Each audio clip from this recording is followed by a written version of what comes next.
ప్రశు ఏమి పండగ కదా బయటికి వెళ్ళి ఏమైనా స్పెషల్ గా తినొద్దాం రా ప్రశు. పద.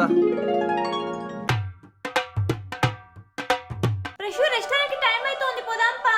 ప్రసాదం తినకన్నా పోతే దేవుడు ఫీల్ అవుతాడు. బాబు కొంచెం ప్రసాదం ఇయ్యి. ప్రశు ఇంకా పోదాం పా. ఆ, మళ్ళీ ఏం ప్రశు? పద ప్రశు ఇంకా పోదాం పా. ప్రసాదం తినకపోతే దేవుడు ఫీల్ అవుతాడు. టైం అవుతుంది. పదం పద్దర్ని. మళ్ళీ ఏమైంది? వెళ్దామా?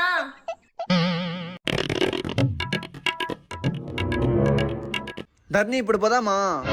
నువ్వే పో రెస్టారెంట్ కి, నేను రాను. రెస్టారెంట్ నువ్వే పో, నేను రాను. ప్లీజ్